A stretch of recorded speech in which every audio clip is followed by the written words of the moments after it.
Why isn't there one here? Why can't the politicians do that? Do I have to do it? They should do it. None of us have a place to grieve.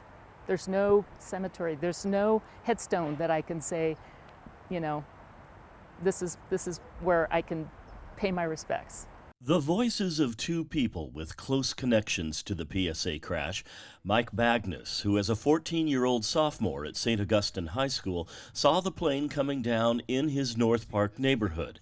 And Myra Sulit-Pulowski, who lost her brother Michael, the last person to board PSA Flight 182 in Sacramento en route to San Diego. Both Bagness and Pulowski have been working for more than 10 years to get a proper memorial placed here, near the corner of Dwight and Nile, where the PSA 727 smashed into the ground. Okay, we'll call equipment for you.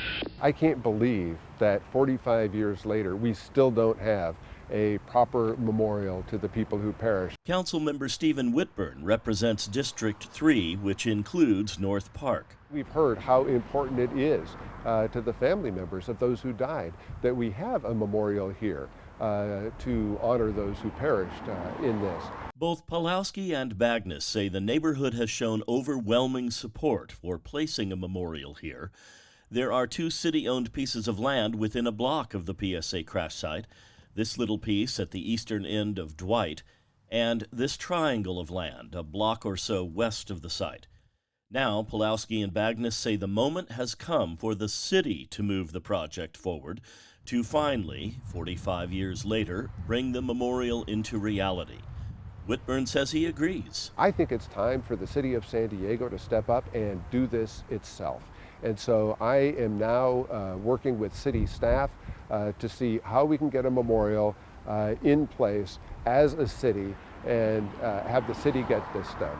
Pulowski and Bagness say they've heard that before, so I asked Whitburn what concrete steps he could show he was taking to move the project forward. I have a meeting scheduled for later this week with city staff to begin to put the pieces in place to get a memorial where it belongs to honor the victims of this tragedy.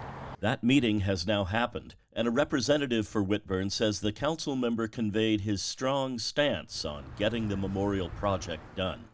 But what about a timeline? How long before family members and others scarred by this tragedy see actual progress? Whitburn says, not long. We are going to get a memorial to honor those who died in this tragedy. There's no reason why it should have taken 45 years to get this done, and I'm determined that it's not going to take 46.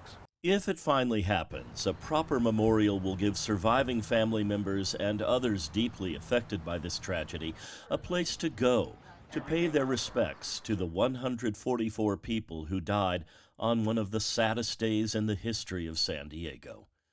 John Carroll, KPBS News.